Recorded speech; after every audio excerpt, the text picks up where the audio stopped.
Respira a presença um pouquinho, contempla a presença. Aleluia. Eu falo dele, meu coração fica disparado. Eu preciso que você me dê 10 segundos para meu coração voltar ao normal. Ai, Jesus.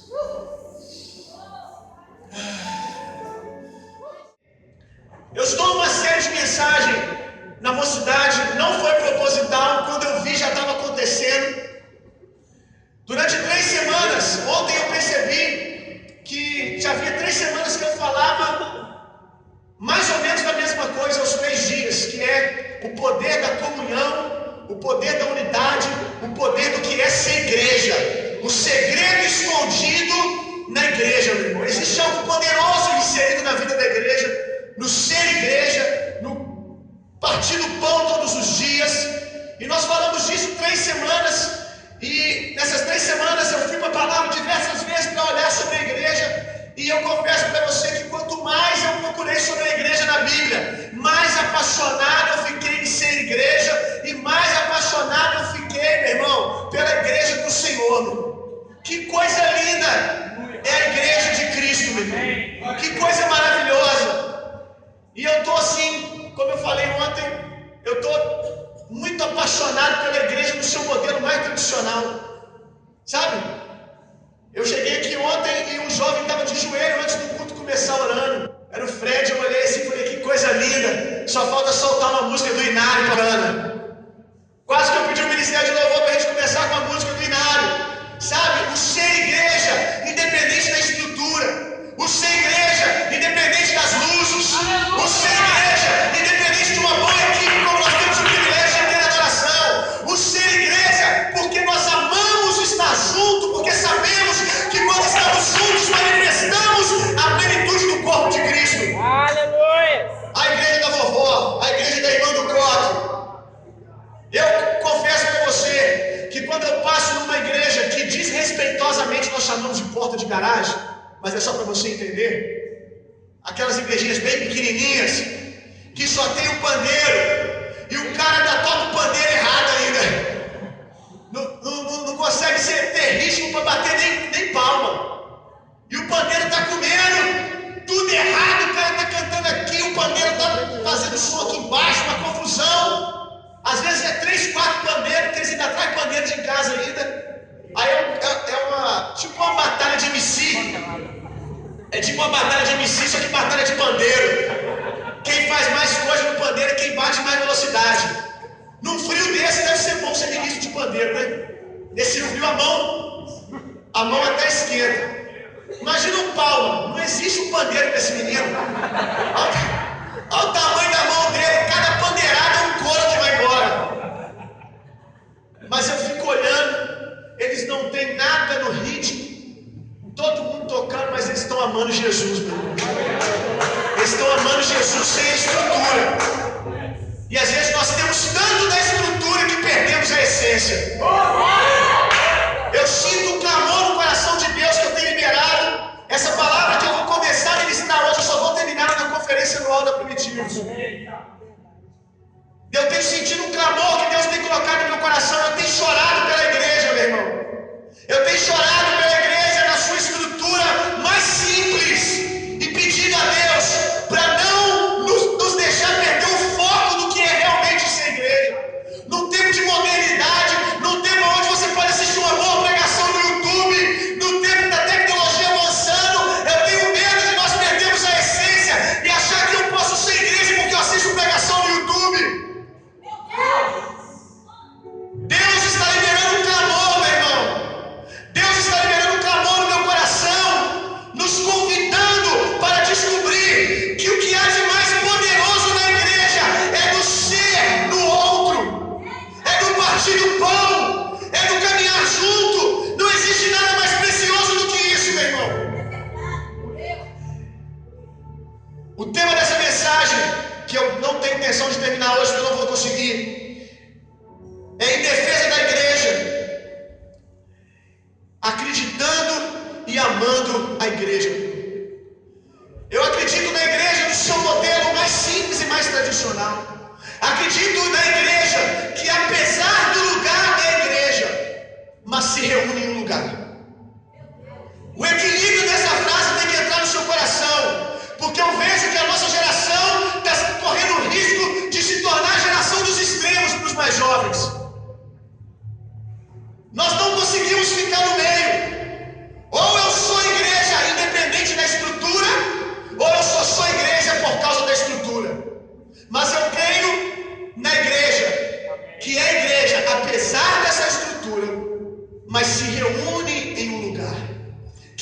está em um lugar.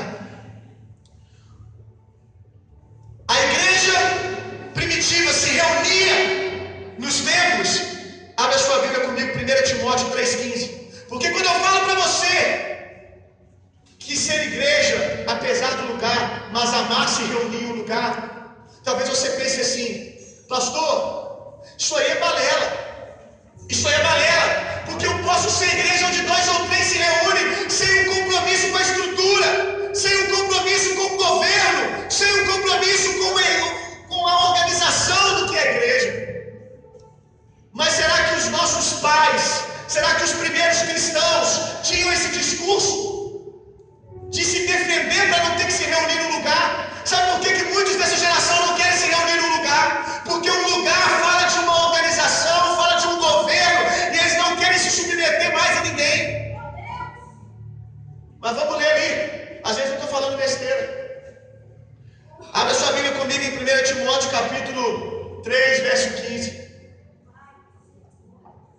Mas se eu demorar, aqui é um dos maiores fundamentadores da igreja, o apóstolo Paulo. Talvez você vai refutar o que eu falo, mas eu quero ver você refutar o que Paulo fala, que é o pregador que mais lutou contra a religiosidade.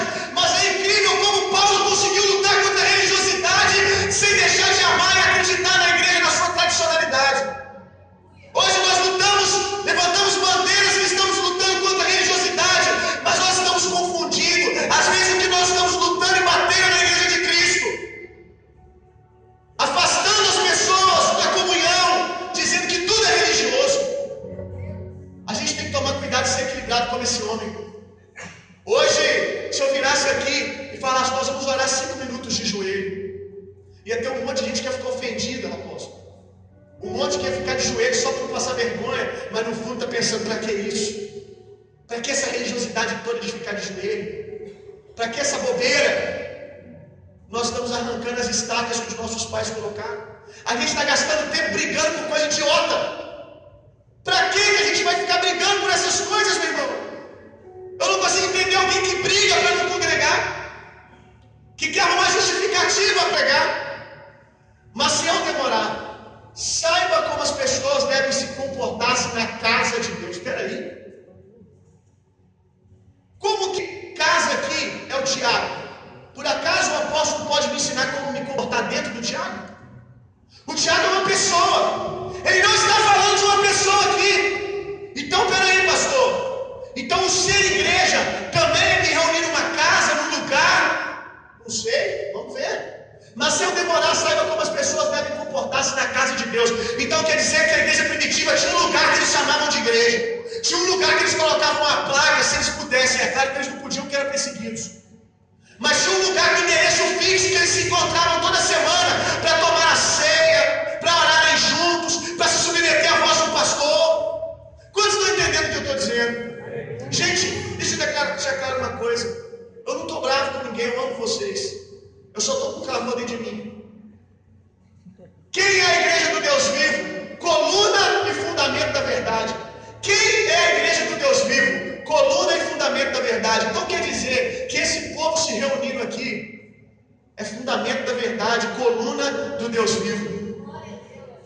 Você pode ser igreja se você está inserido no corpo. Você vai descobrir isso daqui a pouco. Então a gente já descobriu que a igreja primitiva tinha um lugar, tinha um endereço aonde eles se encontravam e chamava de casa. Então não é bonito você falar: você congrega onde? Como assim congrega onde? Como assim congrega onde? Não, mas você não é igreja? Não, mas eu congrego na minha casa. Não, mas não tem endereço onde você se reúne durante a semana para orar, adorar o Senhor. Não. Por quê? Porque não precisa, porque eu sou a igreja. Eu vou te desafiar hoje, nas bases que eu vou dar aqui, a continuar pensando desse jeito, que você sozinho é a igreja. Vamos lá, outro texto. Lucas capítulo 4, versículo 16. Jesus. Será que Jesus tinha problema com o tempo? Às vezes tinha, né? Às vezes os discípulos estão desobedientes ali, chamando a igreja de casa. Lucas capítulo 4, verso 16. E foi a Nazaré, onde havia sido criado, e no dia de sábado entrou na sinagoga, como era do seu costume. Jesus tinha horário e dia para estar com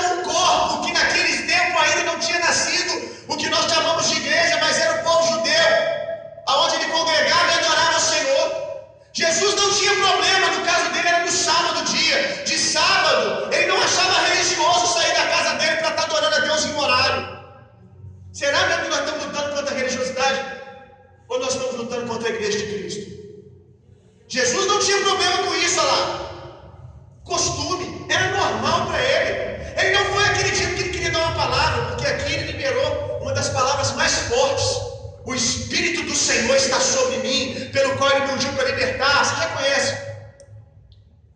Ele não foi lá só para dar uma palavra, como eu estou vendo muitos nessa geração. Eles não querem ser igreja, mas chama eles para pegar o microfone para você ver se eles não querem pregar na igreja. Eles não querem um compromisso, mas querem o microfone. Jesus ia lá todos os dias, independente se ele ia pegar o microfone, se ele ia falar, se ele não ia. Isso é um amor por uma causa, meu irmão. Abre outro texto aí. João, capítulo 2, verso 13 ao 17. João, capítulo 12, verso 13 ao 17. Você vai entender o clamor que está no meu coração. Você vai entender agora. Irmãos, eu não estou aqui para lutar por uma causa pessoal. Eu não estou aqui para me defender. Eu não estou aqui para acusar você de nada. Deixa eu te falar uma coisa, talvez nem conheça a sua intimidade. Talvez você está assim, esse cara está me ofendendo. Não sou eu que estou te ofendendo. Não sou eu que estou te ofendendo, meu irmão. É a palavra que está te confrontando. Eu nem te conheço, eu nem conheço as suas realidades. Não existe a palavra, meu irmão. Deixa ela quebrantar o seu coração. João capítulo 2, verso 13. Quando já estava chegando a Páscoa judaica, Jesus subiu a Jerusalém. No pátio do templo, viu alguns vendendo bois, ovelhas e pombas, e outros assentados diante de mesas, trocando dinheiro. Então ele fez um chicote de cordas e expulsou todos do templo, bem como as ovelhas e os bois, espalhou as moedas dos cambistas e virou suas mesas. Aqui a mensagem, o problema dos revolucionários, pastor Tiago, dos revoltados com o que eles chamam de religiosidade da igreja, é que eles pegam só esse versículo aqui. Aí eles querem entrar dentro da casa de Deus, que acabou de chamar de casa de Deus ali no templo. Eles querem entrar na casa de Deus e virar as mesas. Não, porque está errado isso na igreja. Eu só tiro a espada e vou limpar a igreja, que tem muita coisa errada dentro da igreja. Estão vendendo isso, estão vendendo aquilo. Eles querem entrar na igreja e usam esse texto aí para poder ser um revolucionário. Mas eles esquecem da continuação do texto. Aos que vendiam pombas disse: tirem estas coisas daqui. Parem de fazer da casa do meu pai de um mercado. Mais uma vez, falando da igreja, local físico. Seus discípulos lembraram-se que está escrito: o zelo pela tua casa me consumirá. E é essa palavra que está atormentando no melhor dos sentidos a minha vida. Que o zelo pela casa do Senhor, meu irmão, me consuma por inteiro. Não é uma vontade de ser revolucionário, é um amor pela casa de Deus. Se você quer ser um profeta para falar o que está errado na igreja, seja um profeta do modelo de Cristo, que apontou as falhas da igreja e morreu por ela. Deus falou comigo: não aceite ninguém que se levante contra a igreja e não esteja pagando o preço de viver nela todos os dias. As pessoas, meus irmãos, elas querem entrar, virar a mesa, mas não tem zelo nenhum pela igreja. Na verdade, eles querem que acabem, porque eles querem ser igreja no conforto dos seus lares. Que um zelo venha consumir o nosso coração. O amor venha consumir o nosso coração. Por isso aqui que os nossos pais deixaram para nós, meu irmão. Quantos homens derramaram sangue para nós termos a liberdade de partirmos o pão como igreja, de termos uma placa ali fora dizendo: vinde todos que estão cansados e sobrecarregados. Jesus está aqui. Quanto preço foi pago, meu irmão? Quantos cristãos foram ridicularizados por andar com a Bíblia debaixo do braço? Quantos irmãos ainda estão sendo perseguidos para ter a liberdade que nós temos e nós queremos abrir mão dela só para poder pagar de revolucionário? Vou falar. Que o zelo pela casa de Deus invada o seu coração. Que você ame aquilo que Deus ama, meu irmão. Abra sua Bíblia lá em Mateus 4, 23. Daqui a pouquinho a gente vai parar de abrir textos, vamos dar uma decolada. Só para a gente fundamentar na Bíblia. Aleluia! Oh, Deus! Jesus foi por toda parte da Galiléia, ensinando na sinagoga deles e pregando as boas novas do reino, curando todas as enfermidades e doenças entre o povo. Jesus conseguiu voar com 2 asas. Jesus conseguiu voar com 2 asas.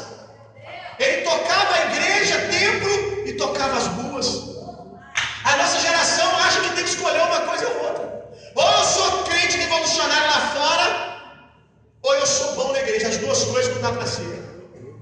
Mas em Jesus ele foi por toda parte fazendo as duas coisas. Você sabia que os religiosos que você não suporta, que os religiosos que você não aguenta, que você não tem paciência com os irmãos que são um pouco mais religiosos dentro do templo? Tem gente religiosa dentro do templo? Tem. Se tem um lugar que o religioso se esconde é no conforto do templo. Mas também tem religioso lá fora? Tem. O que é o religioso? É aquele que funda a sua própria doutrina. Tem gente lá fora fundando um movimento, uma doutrina nova do que é ser igreja? Está cheio por aí. Olha, eu tenho a fórmula mágica, eu descobri o que é ser igreja, vem e me siga. Está fundando uma religião. Agora Jesus ele conseguia fazer bem feito as duas coisas. Como eu estava dizendo, muitos dos religiosos que você quer matar hoje dentro da igreja, que você não suporta, são eles que pregam para você hoje. Porque o apóstolo Paulo era o maior de todos os religiosos que foi alcançado pelo amor de Deus. Um religioso pode se tornar um cristão que ama Jesus, meu irmão. Nicodemos era um religioso, mas quando se deparou com Jesus, se apaixonou pelo reino de Deus. Agora, como aqueles que são religiosos dentro do templo vão ser alcançados se nós amamos os de fora, mas não conseguimos amar os de dentro? Somos tão bons em amar o perdido, o pecador, mas não conseguimos amar o nosso irmão que porta o mesmo espírito que eu e você. Não tem coerência isso, meu irmão. Como você vai ganhar as pessoas lá fora? Você vai enfiá-las aonde? Vai enfiá-las aonde? Naquilo que você não acredita que é a igreja? Nós não podemos ser bons em gerar e péssimos em amamentar, meu irmão. Nós precisamos lá fora gerar pessoas, ganhar pessoas, mas ter um seio para colocar essas pessoas que se chamam igreja. Nós precisamos ser sábios como Jesus. Eu tenho falado com esses meninos, com todo respeito, os mais novos que caminham comigo. A nossa geração não é a geração da espada, gente. A nossa geração é a geração da sabedoria. Os nossos pais foram homens de espada porque precisou ser. Os nossos pais tiveram que entrar na marra, conquistar espaço para os crentes hoje nas universidades. Quando eles entravam com a Bíblia, dentro de uma faculdade, de um colégio, eles eram ridicularizados. Tiveram que desbravar na espada para a gente ter liberdade hoje. A geração de Davi pediu ao Senhor para edificar um lugar para ele nessa geração. Davi pediu: Senhor, deixa eu preparar um lugar para você nesse tempo. O que Deus disse para Davi? Davi, você não pode. Por quê, Senhor? Porque você é um homem de guerra. Você tem sangue nas mãos. E em tempo de guerra não se edifica nada, porque o que se edifica na guerra, você mesmo derriba no combate. Então, Senhor, o que eu posso fazer? Você vai gerar um filho. Vai vir alguém depois de você, Davi. E esse sim vai construir um lugar para mim nessa geração.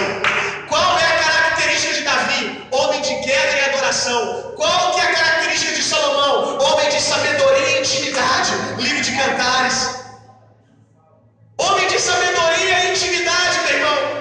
A nossa geração é a geração que ama a intimidade com o Senhor e a geração da sabedoria. Nós não vamos conquistar nada na espada, nós vamos conquistar na sabedoria do Senhor, com o jeitinho da graça, meu irmão. Essa é a característica da nossa geração. Abra sua Bíblia comigo em Atos 3:1.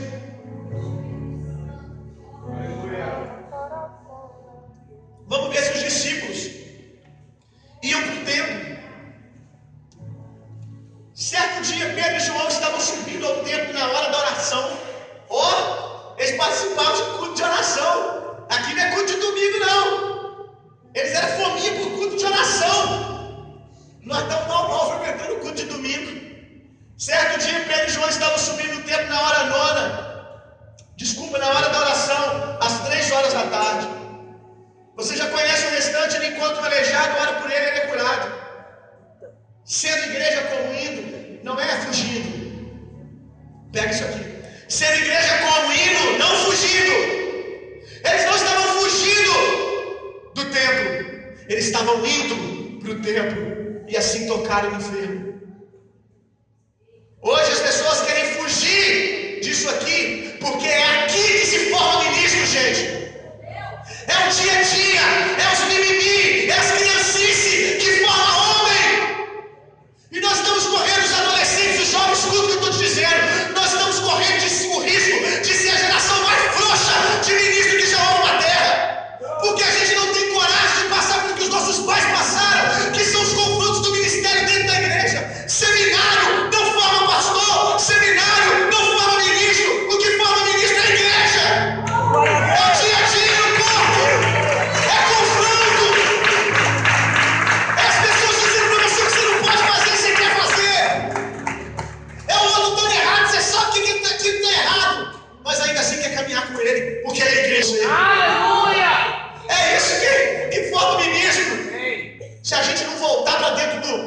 a dia, meu irmão, para a disciplina do não, que forma o caráter de uma criança. Não é os sims que ela recebe, é os nãos. Se você perguntar para o seu filho se ele lembra do último sim que você disse para ele, ele não lembra não. Mas pergunta para ele do último não, ele nunca mais vai esquecer. É o não que te forma. É a disciplina do confronto do dia a dia que esses adolescentes estão correndo. Porque nós somos a geração da facilidade. Mas Deus não está concordando com isso não, irmão. Tem gente falando, mas Deus está com pressa. Deus está com pressa mesmo de ver essa cidade alcançada. Deus está com pressa de ver essa geração tocada. Deus está com pressa de ver o Brasil alcançado. Mas Deus não abre mão dos seus princípios por causa da pressa. Ele não precisa fazer isso. Ele tem um tempo nas suas mãos. Deus não vai abrir mão dos princípios da palavra para formar ministro de uma hora para outra. Até porque Ele mesmo condena isso na sua palavra. Ele diz que o neófito, o criança, o recém-convertido, não pode assumir cargo de liderança, diaconato, nada na casa de Deus. Porque ele é criança. Deus tem pressa? Tem. Mas por causa da pressa ele não vai abrir mão dos princípios. Porque ele nos mataria. Ele sabe que ministério não é coisa para menino. Ele sabe que ministério não é coisa para homens forjados na palavra, meu irmão. Ele nos mataria. O mesmo que você dá um carro para uma criança de 12 anos, é você dar um ministério para uma criança espiritualmente. Ele vai se matar. Ele vai se matar, meu irmão. Mas hoje, a geração da facilidade, você vai para o YouTube e se forma ministro do YouTube. Não estou dizendo que você não deve passar horas no YouTube ouvindo a palavra. Passe, escolha bem os ministros e passe. Mas não pense você que a quantidade do seu conhecimento vai te dar o que os nossos pais espirituais podem nos dar. 10 horas no YouTube te dá muito conhecimento, mas experiência só paternidade te dá. Experiência é só o dia a dia na igreja. Você ouviu o seu pai espiritual, o seu líder dizer para você que eu já fui por esse caminho e dá errado. Que coisa gostosa é ver que um pai está dizendo para você, não precisa cometer os mesmos erros que eu cometi. O YouTube te ensina como dar certo, mas só o dia a dia na igreja, a experiência dos nossos pais vão dizer para nós o que dá errado e o que quer dizer. Quantos estão entendendo o que eu estou dizendo? Aleluia! Eu acredito numa igreja organizada, no seu modelo mais tradicional. Uma igreja que tem diácono, ainda que com uma gravata mal colocada, mas tem. Aleluia! Eu gosto disso, que aí ele dá espaço para nós. Aleluia, está bonitinho agora. Uma igreja, barrigudo, todo diácono tem que ter uma barriguinha, gente, senão ele não é diácono que se preze. Olha só, eu acredito na igreja que tem diácono. Que coisa linda ver o José, todo novinho, que ele paga de novinho, mas já tem 50 anos. Mas está aqui de diácono. Não tem vergonha desse uniforme, não tem vergonha de ficar aqui em pé, servir os irmãos. Aí isso é religiosidade. Religioso é você que está fundando uma nova doutrina. Meu Deus! Porque essa doutrina aqui já existe na fundação de tudo, meu irmão. Eu amo a igreja que acredita no diaconato, que tem cobrança de regras e postura para manter sua organização. A igreja onde que não é bagunça, onde você é chamado a atenção, aonde você tem horário para chegar, aonde você tem compromisso, aonde você tem que vestir uma roupa porque pediram para você vestir. Eu amo essa igreja, meu irmão. E essa é a igreja que eu acredito. A igreja que entende que é necessário disciplina, dedicação para que ministros sejam levantados. Hoje, os caras chegam na igreja hoje. Se amanhã você não der o microfone para ele, você perde o cara. Porque está cheio de gente com motivação errada, meu irmão.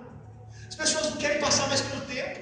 Aí depois começam a pregar por aí. O ministério falha, o ministério acaba, aí volta lá atrás para procurar culpados. Quando o verdadeiro culpado foi ele que não se deixou passar pelo período do treinamento do tempo. Eu amo essa igreja, meu irmão. Que ninguém chega hoje e vira pastor. Chega hoje e passa lá bonitinho. Quantos anos você está aqui? 3 anos. Irmão, tem 3 anos, você já pegou o microfone? Não. Que coisa linda, meu irmão. Por que tem que ser desse jeito que a gente está achando que é? Na minha igreja eu fiquei, meu irmão, 4, 5 anos e nunca peguei no microfone quando eu me converti. E aí? Vou me desviar por causa disso? Meu pastor estava cuidando de mim, me forjando. Aleluia. Você pode dar uma glória a Deus? Aleluia. A igreja primitiva, que nós achamos que é a igreja da liberdade, que é o que alguns estão chamando de liberdade, tinha concílio. Para eles tomar uma decisão, irmãos. Eles se reuniam, tinha votação. Como que eles podiam mudar? Se eles têm até um concílio. Eu amo essa igreja, que a voz do pastor tem peso, que o pastor fala, ainda que a gente não entenda, a gente fala, eu vou me submeter porque você é o anjo da igreja. Eu acredito nessa igreja, que ama a submissão à autoridade. Eu amo a igreja que toma ceia junto, mas que toma ceia não como um ato simbólico, de vir aqui um domingo por mês e comer do pão, tomar do cálice, mas não desfruta da comunhão no dia a dia. Porque quem veio no culto de sábado e no domingo de manhã, quem ensinei sobre isso, vai lembrar. A ceia não é um evento, a ceia é um estilo de vida. O que a gente vem fazer aqui no domingo à noite é só mostrar o que a gente já fez a semana inteira espiritualmente. Toda vez que você vem para cá, come do pão, mas não engole o seu irmão, você está tomando condenação para si. Vou dizer de novo. Toda vez que você vem para cá, no domingo do mês, come o pão, mas no dia a dia não consegue engolir o seu irmão, você está tomando condenação para si. Porque a ceia é o dia a dia. Comer do pão, eu provei aqui biblicamente que é relacionamento com os irmãos. Tem gente comendo pão seco aqui e achando que está comendo o corpo de Cristo. Porque você come o corpo de Cristo é no dia a dia. Quando o Gabriel está difícil para mim, desculpe, quando o Gabriel está difícil para mim, fez alguma coisa que eu não gostei, mas eu entendo que engolir o Gabriel é saúde para mim. Olha o tamanho desse menino, olha o tamanho. Isso aqui é puro osso, como é que engole isso? É difícil para mim, porque a gente está com um problema.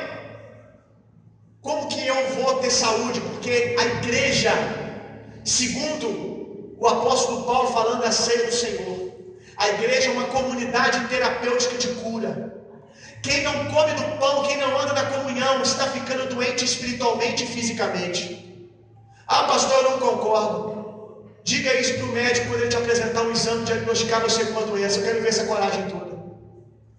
Eu estou te dando um diagnóstico do médico dos médicos, que se você não viver a comunhão do corpo de Cristo, você vai ficar doente espiritualmente e doente fisicamente, vai morrer antes do tempo.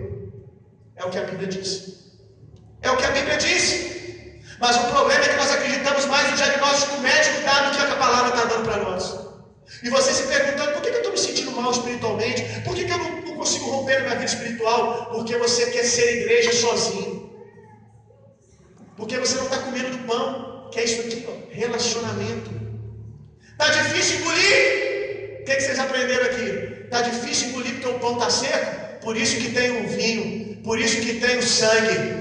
Comer pão seco é difícil mesmo. Mas aí você vem aqui e toma um cadinho de suco para descer. Entala. Já comeu pão de madrugada com fome? Quem já fez isso? Acordou de madrugada? Não tinha nada na geladeira, mas tinha aquele pão miserável que te enganou. Você enfia aquele negócio na garganta e começa a procurar água desesperado. Pão seco entala. Mas o Senhor, na sua infinita sabedoria, no simbolismo de cada coisa apontando para coisas maiores, falou assim: quando você comer o pão, depois você toma o vinho. Se tiver difícil para você engolir o Gabriel, lembra que era impossível para Deus engolir você no pecado, mas por causa do sangue de Jesus, Ele conseguiu engolir você, e você hoje é amigo de Deus. O que é pisar no sangue da nova aliança? Que a Bíblia fala que aqueles que pisam no sangue da nova aliança, ultrajam o Espírito da graça, estão se afastando da comunhão da graça de Deus, estão se desviando. O que é pisar no sangue da aliança? É achar que o sangue de Jesus é suficiente para me limpar, me perdoar e me ajudar a conviver com Deus, mas não é suficiente para perdoar, limpar e me ajudar a conviver com meu irmão. A ceia, meu irmão, é isso, é o dia a dia. Quando você vem aqui para o batismo, aí fez aquela coisa linda, Tiago veio aqui, desceu nas águas. O Tiago foi batizado aqui ou ele já tinha sido batizado diante de Deus? Diante de Deus ele já tinha sido batizado. O que ele veio fazer aqui é mostrar, glória a Deus, o que estava no espiritual para a igreja, confessando para todos que ele agora é filho de Deus. Então quando você vem tomar ceia aqui, você só está denunciando que você faz isso todos os dias. E quando você toma e não faz, hipócrita, está tomando condenação. Entendeu? Eu amo a igreja que ama a ceia.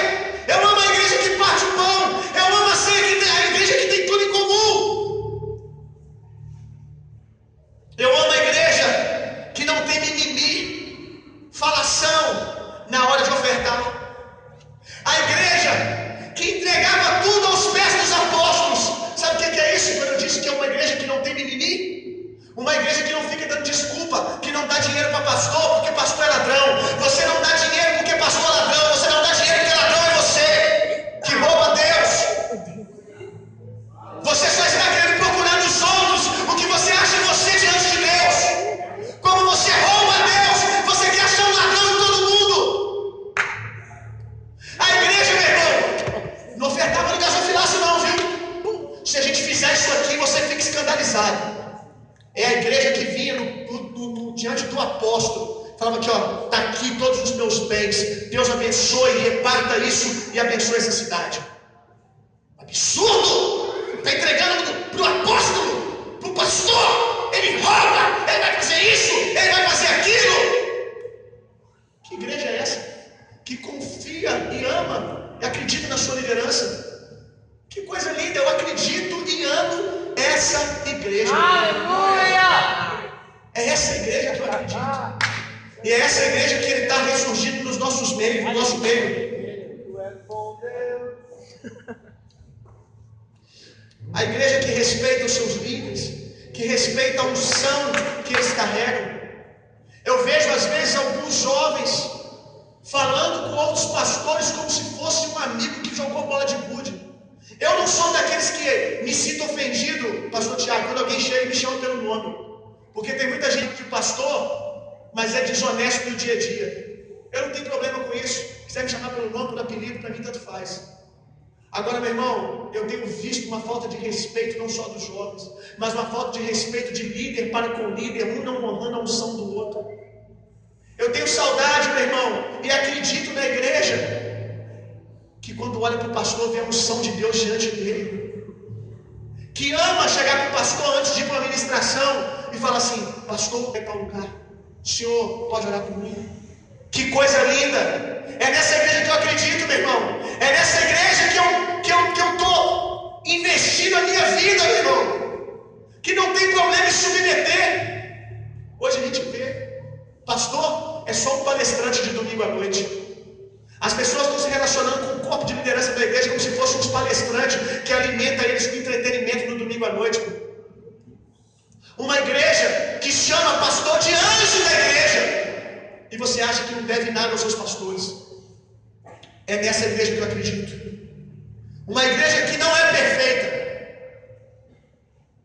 Porque engane-se você que a igreja primitiva era perfeita. Não vou voltar na minha pregação do impartente no começo do ano, no final do ano. Mas tem muita gente que endeusa a igreja primitiva. A igreja primitiva é a igreja perfeita. Nossa, nós nunca vamos alcançar aquele lugar. A igreja primitiva tinha todos esses problemas que nós temos aqui no nosso meio, meus irmãos. É justamente na história deles que nós alcançamos amparo para tomar decisões. É vendo os erros que eles cometeram. Nada foi escondido. A igreja primitiva nunca foi perfeita. A igreja hoje também não é perfeita, mas está sendo aperfeiçoada. Agora, uma coisa que eu amo nessa igreja que não é perfeita, é que apesar de não ser perfeita, existem pessoas que não desistem dela. Essa é a igreja que eu amo. Que não é perfeita, mas ainda assim, com todas as suas imperfeições, nos cativa. Que você sai no embate no ministério, alguém fala alguma coisa, você cai de bater o ponto do Tiago lá no ministério, o Tiago falou uma coisa que você não gostou, você brigou com ele, você vira as costas levantado, mas ainda assim cativado, porque essa igreja domingo você está lá, porque você ama aquele lugar. Eu eu acredito nessa igreja. É essa igreja que eu amo, meu irmão. Pare de achar que você vai amar uma igreja perfeita, porque você não vai, meu irmão. É um casamento, apesar das imperfeições, nós fizemos uma aliança. Nós estamos aliançados na tristeza, na alegria, na saúde e na doença. Nós vamos até o fim. Amém. Aleluia. Abra sua Bíblia comigo em Colossenses capítulo 1, verso 26. Pastor William, por que nessa mensagem? Por que nesse clamor? Porque Deus falou no meu coração, irmão. O diabo, se ele não consegue, preste bem atenção nisso que está acontecendo com você, sem você perceber. Deus falou comigo que o diabo, se ele não consegue tornar alguém ateu com relação a Deus, ele torna essa pessoa ateu com relação à igreja, que o resultado no fim vai ser o mesmo. Se o diabo não pode fazer você desacreditar de Deus, o primeiro passo dele é fazer você desacreditar da igreja, que o resultado é o mesmo. Ele vai te afastar de Deus mais cedo ou mais tarde, porque segundo o que você leu ali, a igreja é coluna da verdade, fundamento do Deus vivo, é o corpo do próprio Jesus aqui na terra. Então, se ele não consegue dizer para você que Deus não é real, ele começa a dizer que negócio de igreja está por fora. Essa estratégia que ele tem usado nos nossos dias. O mundo lá fora não está desacreditado de Deus. A maioria deles ainda acreditam, eles estão desacreditados na igreja. Agora, pasme, como o mundo lá fora sabe de todos esses problemas da igreja? Pasme, quem mesmo fala isso? Os próprios cristãos, que estão desacreditados com a igreja, estão desacreditando o mundo lá fora. Porque eles não ficam sabendo de outra maneira, porque eles não frequentam o culto. Eles frequentam o seu abençoado Facebook. Eles frequentam o seu dia a dia. Que você quer vender um peixe para ele, depois de meter um pau em tudo que é igreja, você convida ele para ir no culto. Só se ele for um retardado para ele ir. Porque você mesmo que come no pão, diz que o pão é duro. Como é que ele vai querer comer esse pão? Ai, pastor, mas problema tem e a gente tem que falar, não pode enganar ninguém. Meu irmão, são boas novas, boas notícias. O evangelho é boa notícia. Eu tenho que contar lá fora as boas notícias. Aleluia. Pastor, mas ele vai vir para cá e vai encontrar problemas, com uma diferença. Quando você conta para ele dos problemas que tem na igreja, lá no mundo, ele não tem graça para lidar com isso, porque ele não nasceu de novo. Mas quando você traz ele aqui para dentro, o Espírito da graça, o Espírito do corpo de Cristo vai habitar dentro dele. E aí, quando ele perceber os problemas da igreja, ele vai ver que maior do que os problemas da igreja é o relacionamento, o privilégio de tudo que ele desfrutou no seio da igreja. Aí nós viramos portadores das más notícias. A igreja, Colossenses 1, 26, coloca lá. É um mistério que estava oculto e agora foi revelado. Colossenses capítulo 1, versículo 26. O mistério que esteve oculto durante épocas e gerações. Sabe o que a Bíblia está dizendo? Que a igreja é um trem tão poderoso, tão lindo, que você devia dar tanto valor, que os profetas que você vê no Velho Testamento, que os grandes homens de Deus que você vê no Antigo Testamento, não entendiam esse plano de Deus. Isso ficou oculto. Foi um privilégio para nós desfrutar a igreja. Moisés não conseguiu ver isso. Davi não conseguiu ver isso. Deus escondeu de todos os homens da velha aliança. Escondeu deles para que o diabo não soubesse e assim crucificasse o Filho de Deus. Para que do lado direito, assim como a mulher foi retirada do homem, dele foi retirada a sua noiva. Todos entenderam? O mistério. Nós somos um mistério revelado ao mundo. Nós somos um mistério revelado ao mundo, meu irmão. O mistério que esteve oculto durante épocas e gerações, mas que agora foi revelado, manifestado aos seus santos. Você pode dar uma glória a Deus por isso?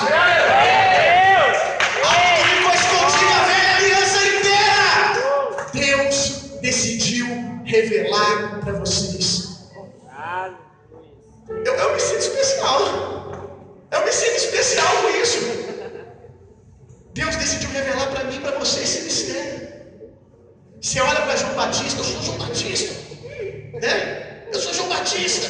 A galera que quer entrar no templo e chutar as cadeiras, tudo fala que é João Batista. Já falei.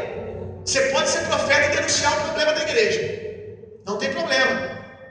Eu posso vir para cá e eu venho aqui domingo, debaixo da unção da liderança. Hoje eu estou como anjo dessa igreja aqui falando para vocês. E quando o apóstolo está aqui, ele é um anjo da igreja. E ele está aqui para denunciar os problemas da igreja, você gostando ou não. Deus me comissionou para isso e comissionou quem está aqui nesse culto como eu agora. Mas eu vou te fazer uma pergunta, apóstolo. Está perdendo a sua vida por essa igreja? Todos os dias se desgastando, seu tempo, tudo. Então pode, irmão. Então você pode falar. Eu estou disposto a dar minha vida por isso que é igreja. Então eu venho aqui e falo. Agora só não pega para falar mal dessa noiva sem estar disposto a sofrer com ela. Vim aqui soltar bomba e sair correndo é fácil. Vim aqui fazer uma pregação, falar no dia a dia da igreja que a igreja tem problema, tem isso e tem aquilo. Mas na hora de vir aqui partir o pão todos os dias, é um crente domingueiro. É crente domingueiro? Nada contra, meu irmão. Deus te abençoe. Pode vir todo domingo sentar aqui. Só não fica metendo pau naquilo que você não está disposto a morrer. Só isso. Quer ser profeta? Morra pela igreja. É o maior discurso de um profeta a sua morte. Não tem nada que fala mais do que a morte de um profeta. Aliás, a maioria dos profetas nem são ouvidos quando estão vivos. Mas quando eles morrem, o sangue deles clama. Assim como o maior profeta que foi Jesus, a primeira semente que morreu e deu vida a milhares. Quer falar da igreja? Morra por ela, sangue por ela, meu irmão. Se desgaste por ela. Vamos lá. Durante as épocas de gerações, mas que agora foi manifestado aos santos, 27. E ele quis, Deus, delícia, dar a conhecer entre os gentios. Nossa, gentios. Tá bom então, hein? Amém. É isso aí, a palavra tem que fazer isso com a gente mesmo.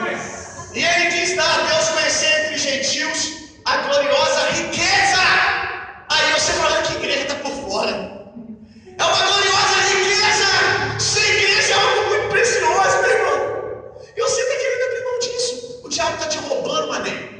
O diabo está te roubando a riqueza deste ministério, que é Cristo em você. É isso que está ali? É Cristo em você que está ali? É Cristo em você.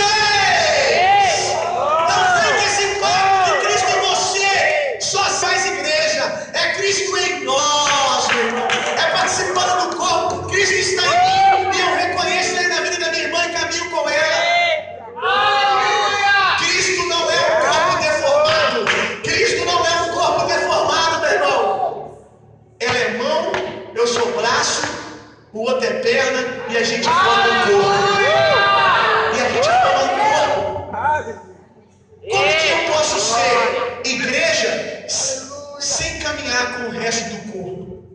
Se eu viro para você e trago aqui uma mão de verdade, que eu fui lá fora e arranquei de alguém, credo, né, pastor? Tá amarrado. Aí eu arranquei a mão de alguém e pergunto para vocês: isso é um corpo? Você vai dizer: não, é uma mão. Por que não é um corpo? Porque o corpo está em algum lugar. Opa! Por que não é um corpo? Porque o corpo está em algum lugar. Mas não, isso aqui é um corpo. Não, isso é uma mão. Isso só vai ser corpo com o resto. Então, meu irmão, é Cristo em você, é Cristo em vós. É Cristo em vós. Eu não acho nada poderoso você dizer para mim que você é igreja. Escondido. Igreja, meu irmão, eu acho sobrenatural é você conseguir conviver comigo. Sobrenatural é eu conseguir conviver com você. Sermos tão diferentes, mas por causa de carregarmos o mesmo Espírito, nos tornamos um só corpo e andamos juntos. Não é esse milagre que vai ganhar o mundo? A Bíblia diz: Tiago, você quer que o mundo lá fora reconheça que Deus nos enviou? Eu quero. Então seja um, como eu e o Pai somos. Você percebe o que Jesus está dizendo? Jesus está dizendo: vocês não ficam deslumbrados. Presta atenção nisso aqui. Presta atenção nisso aqui. Vocês não ficam deslumbrados com o fato de Deus estar lá e eu estar aqui, e mesmo assim a nossa conexão ser perfeita? Não é isso que deslumbra vocês, eu revelar o Pai aqui na terra? Não é essa conexão, essa intimidade que mexe com vocês? É exatamente isso que vai mexer com o mundo. Quando eles verem que vocês são um com o Pai.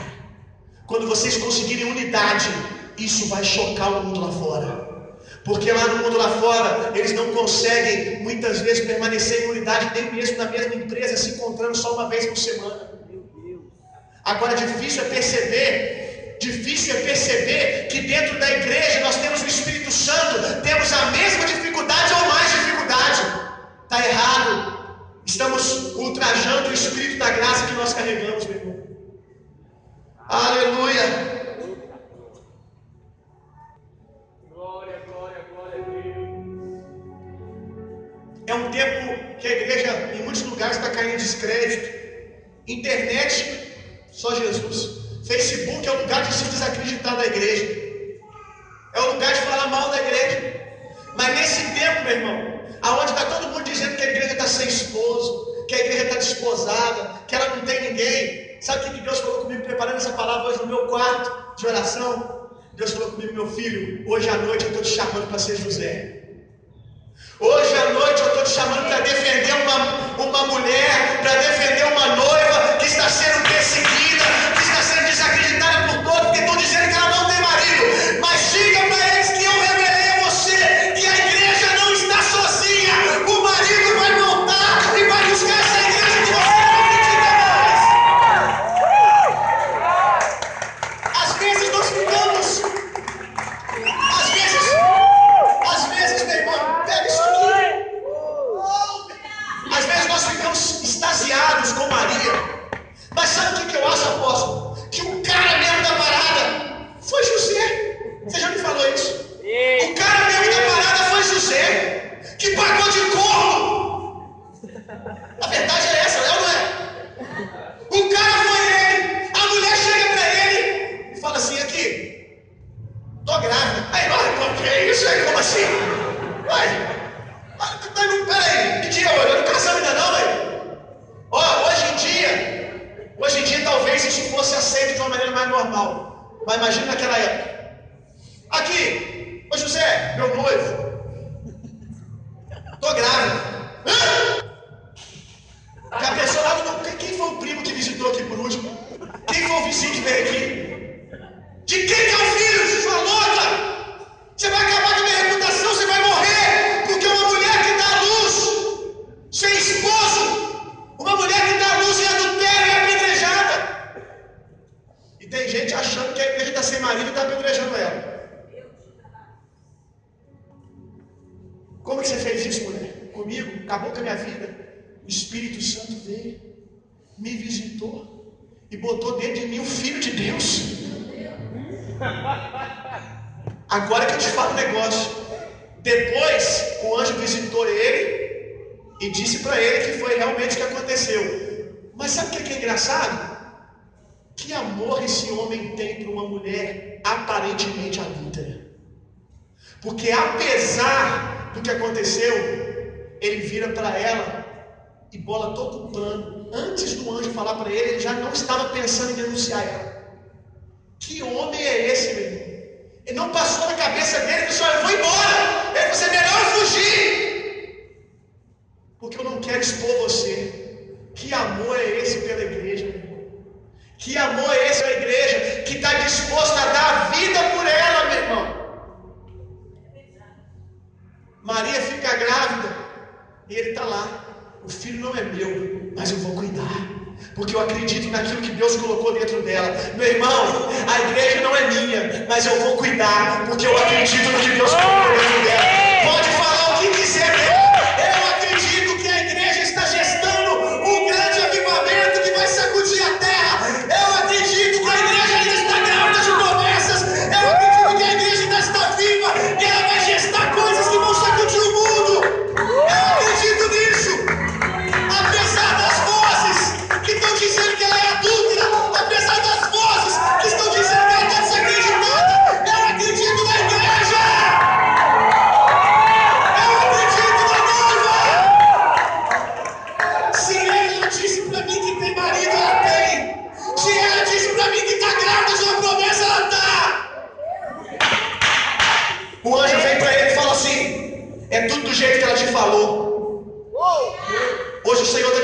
você, é tudo do jeito que ele falou. É tudo do jeito que ele falou. Não desacredita da igreja.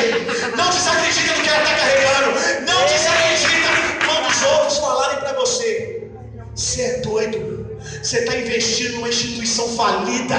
Você está investindo num negócio que não dá certo mais. Para quem você está indo na igreja, você pode ser igreja na sua casa, cara. Você vira para ele assim. Então você não ouviu o que eu falei. Você não ouviu o que me falaram. O Senhor revelou para mim que a igreja está grávida. Ela continua viva. Ela continua dando a luz a filhos. Ela continua, meu irmão. E sabe o que é interessante? Que José, quando soube que Maria estava grávida, José, quando soube que Maria estava grávida, a Bíblia diz que durante todo o tempo da gestação ele não se deitou com ela. É disso que a gente precisa, meu irmão. De pessoas que estão dispostas a cuidar da igreja, amar a igreja, ainda que não possam ter prazer algum com ela. Aleluia! Eu não estou conseguindo desfrutar do prazer da igreja. Tem uma coisa acontecendo, mas eu não desacredito. Eu não estou dizendo que não existe prazer na igreja. Existe algo maravilhoso na sua igreja. Mas independente se eu estou podendo desfrutar de prazer com ela ou não, eu a amo e vou cuidar dela.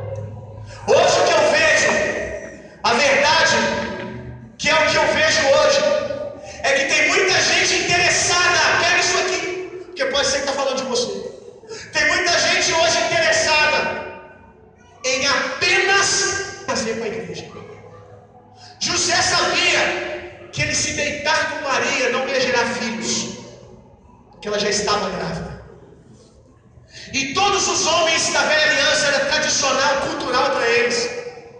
O se deitar com uma mulher não é só apenas por prazer. Não se deita com a mulher apenas por prazer. Era algo espiritual para eles. Se deitar na expectativa de filhos, se deitar na expectativa de herança. Então ele entendia, eu não posso deitar com alguém que eu não posso gerar.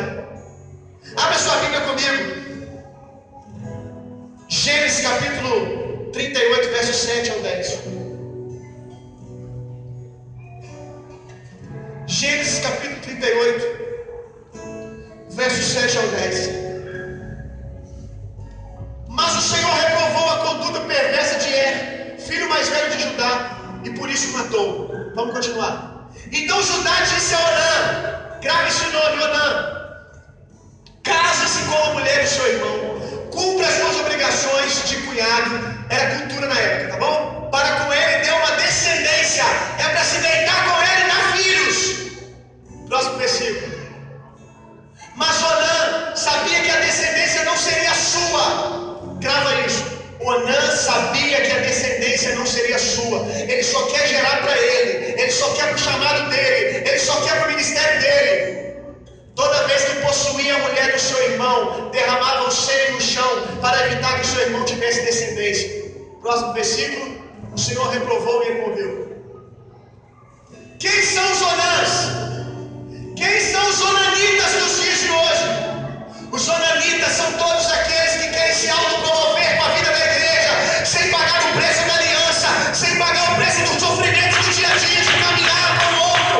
Aqueles que só querem ser promovidos, aqueles que estão aqui apenas por um microfone, só querem prazer, mas não querem gerar filhos. E outro, se o ministério não é meu, se não é eu que estou sendo promovido, então eu não faço. Já reparou isso na igreja? Você já reparou como o onanismo é um espírito maligno na vida da igreja? Júnior, é o seu ministério? Ó, tchau, faz você sozinho. Por que eu não posso ajudar o Júnior? Porque é o ministério dele. Vou gerar filho para os outros? Vou dar honra para os outros? O onanismo é um espírito maligno que nós temos que repreender. O onanismo milita contra a unidade, meu irmão. Nós não geramos para nós geramos para ele, nós geramos para o nosso irmão mais velho, meu irmão. Nós geramos para o Senhor, nós geramos para ele. Hoje eu percebo, coloquei inclusive aqui,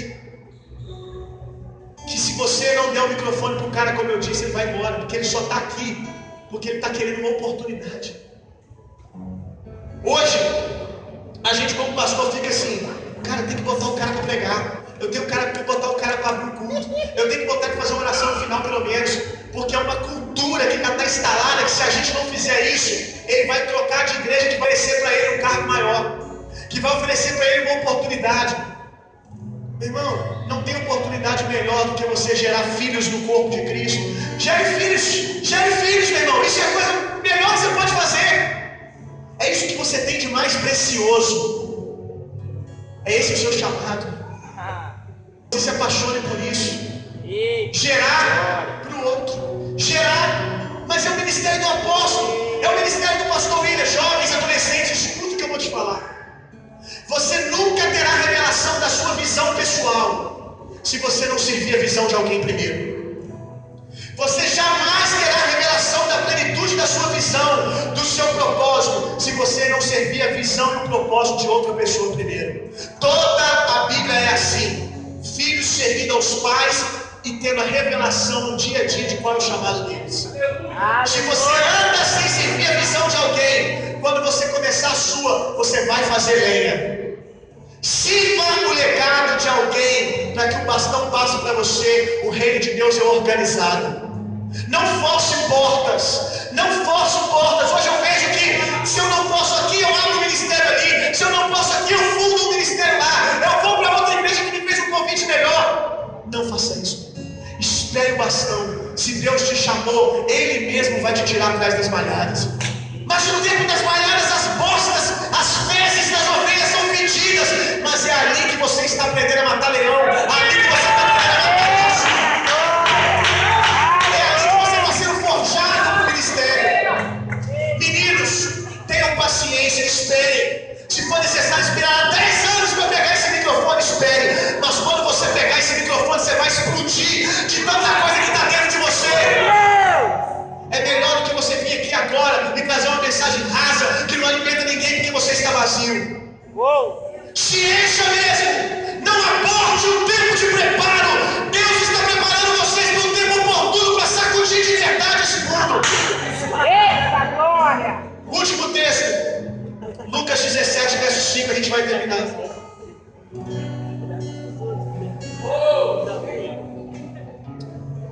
Eu acho que você pode me dar alguns minutos, porque eu acho que eu estou pregando razoavelmente bem. Amém?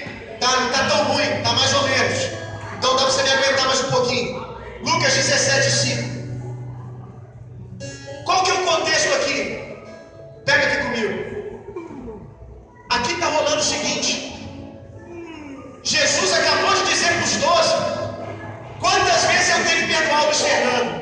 Jesus acabou de dizer que eu tenho que perdoar o Luiz Fernando 70 vezes 7. Meu irmão. Quantas vezes que eu tenho que perdoar? 70 vezes 7. Olha a declaração deles. Jesus, aumenta a nossa fé, viu? Os discípulos só pediram mais fé para Jesus 2 vezes. Nunca mais esqueça disso. Os discípulos só pediram para Jesus mais fé 2 vezes. Uma para expulsar demônio e a outra para conseguir perdoar os irmãos. Olha que doideira. Eu acho que eles estavam relacionando, né? Todo mundo que eu tenho que perdoar é um endemoniado. Então eu preciso de fé. Todo mundo que eu tenho treta é endemoniado. Que é assim que a gente pensa, né? Endemoniado é sempre o outro, você não.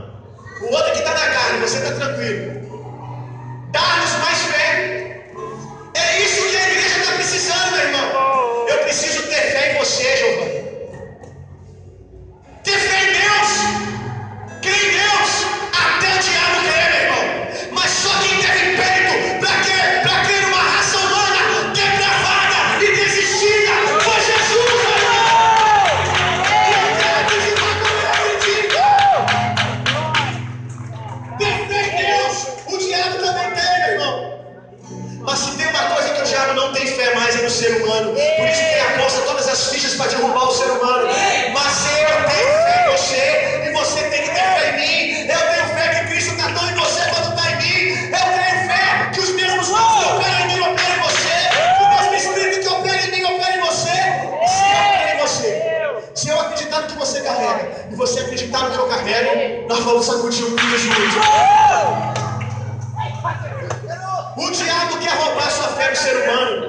porque ele quer dividir com você a frustração dele.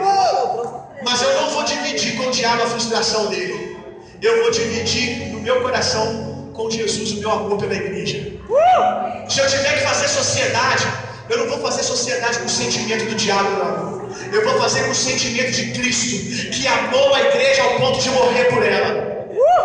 É com ele que eu vou ter uma sociedade, meu irmão. Não é com o diabo. Nós precisamos voltar, igreja, a acreditar na regeneração do ser humano. Já reparou como é que a gente está desacreditado? Às vezes a gente até pensa assim, né? Meu cachorro é melhor do que gente. Não é assim? Você que tem cachorro fala, não, meu cachorro é tão fiel. Às vezes eu penso chegando em casa e falar, eu já tenho 3, fazer uma igreja só de cachorro. Porque eles são fiéis. Mas esse é um sentimento que o diabo quer colocar no nosso coração. Jesus tinha muito mais motivo do que eu e você desacreditar no ser humano. Nós precisamos voltar a acreditar uns nos outros, apóstolos. Voltar a acreditar, voltar a confiar, voltar a se soltar no colo do outro. Voltar a acreditar não ser igreja.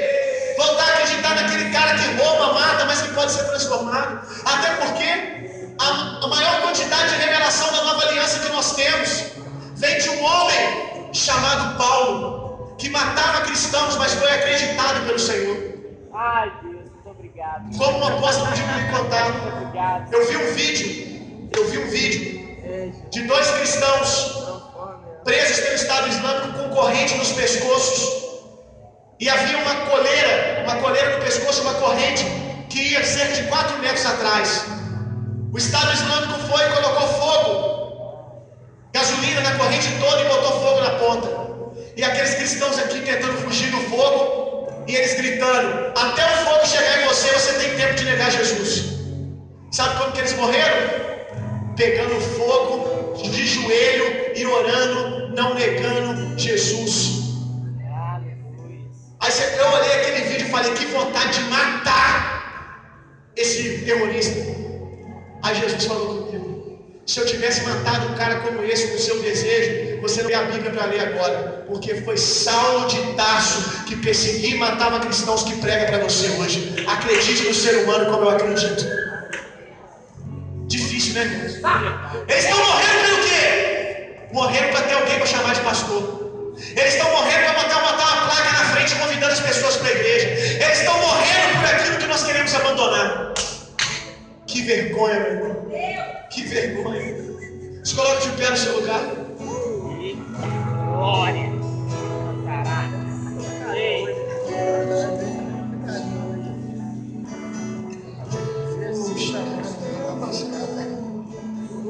Bota no data show para mim, Colossenses capítulo 1, verso 24.